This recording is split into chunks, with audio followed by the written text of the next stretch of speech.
반갑습니다. 송주준입니다. 제가 일전에 영상을 통해서 김어준 씨의 상황에 대해서 말씀을 좀 드렸죠, 그쵸? 한마디로 해서 김어준 씨가 좀 긴장 좀 하셔야 될 것 같다. 뭐 이런 얘기였는데 그 이유가 뭐 다음과 같았습니다. 현재 지금 압도적인 지지를 받고 있는 게 오세훈 후보인데 오세훈 후보가 김어준 씨에 대해 가지고 대놓고 그렇게 얘기하지 않았습니까?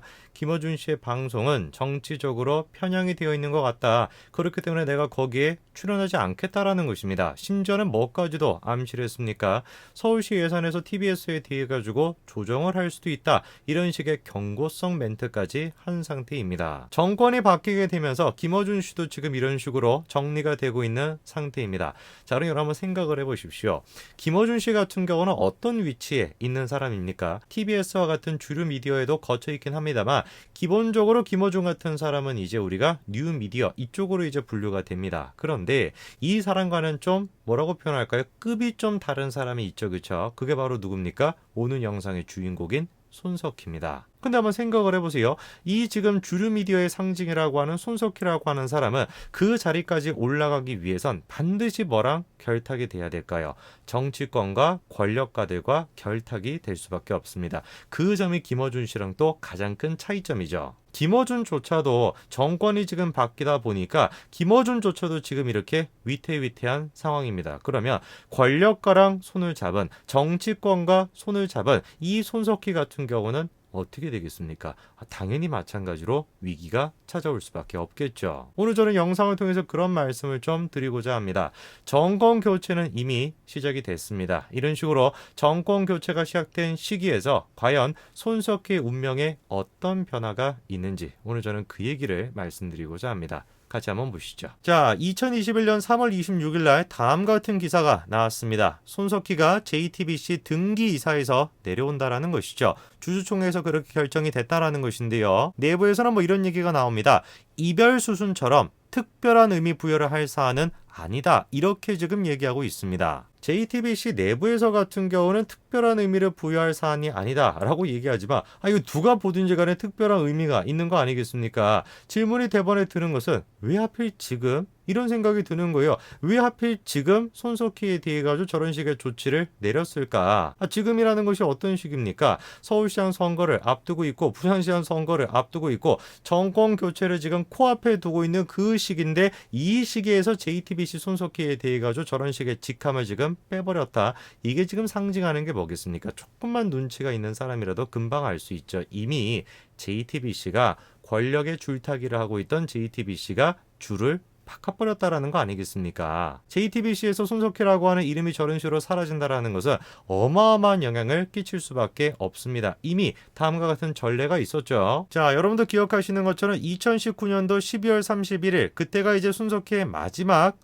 방송이었습니다. 그런데 손석희가 저런 식으로 방송에서 내려오고 난 뒤에 엄청난 변화가 있었는데요. 원래 JTBC 같은 경우는 어떻습니까? 영향력으로 따져보나 신뢰성으로 따져보나 1위를 항상 기록을 했었는데요. 그 이후에 현재 지금 JTBC의 모습을 보시게 되면은 2019년도 대비 2000년도 같은 경우는 어마어마하게 지금 많이 신뢰성이 떨어진 상태고 오히려 지금 조선일보가 많이 올라갔습니다. 그뿐만이 아니죠. 그렇죠? 영향력 이 부분에서 보더라도 JTBC 같은 경우는 엄청나게 지금 급락한 상태이고 조선일보는 반대로 지금 굉장히 영향력이 높아져 있는 상태입니다. 물론 우리가 저런 식의 JTBC에 대한 신뢰성을 손석희라고 하는 인물 한 명으로 국한시켜서 볼 수는 없을 겁니다.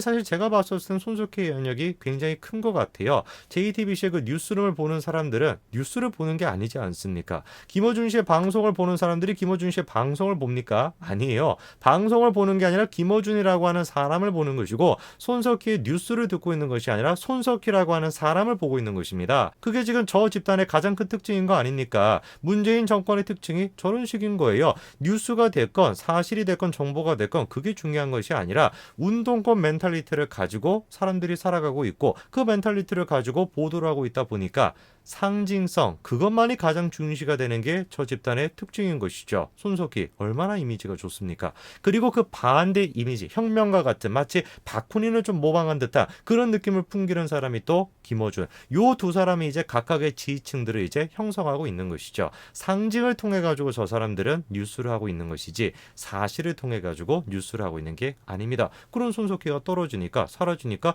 당연히 신뢰성 같은 경우도 영향력도 떨어질 수밖에 없는 것이죠. 것이죠. 자, 이런 상황 속에서 지금 이제 서울시장 선거를 앞두고 있는 이 지금 상황인데 손석희에 대한 직함을 저런 식으로 빼버렸다. 이 도대체 의미가 무엇인지를 우리가 조금 더 구체적으로 생각을 해봐야 되는데요. 그 의미에 대해서 답을 줄 수 있는 사람이 누구냐? 사실상 JTBC의 실소유자다라고 여겨지는 사람이 있죠. 그 사람은 다른 사람이라 바로 중앙일보의 홍석현입니다. 적어도 조선일보 같은 경우는 아직까지 그 명맥을 유지하고 있습니다만 중앙일보는 진작에 보수우파적인 이미지를 버리려고 했었죠. 그렇죠? 박근혜 정부 당시에도 중앙일보가 사실상 태블릿 PC 그 보도를 이제 전두지휘를 했던 것이고 그리고 박근혜 사태가 정리가 되고 난 뒤에도 홍석현이 직접 나와서 뭐라고 얘기를 했었습니까? 자기가 직접 이렇게 얘기했었습니다. 유튜브 방송에 나와가지고 이제는 말할 수 있다라고 하면서 탄핵 정국과 관련 JTBC에 대한 원망과 의심, 책임을 묻는 어떤 논리도 수긍하지 않는다라는 거죠. 그러면서 뭐라고 또 폭로를 하는 것이냐?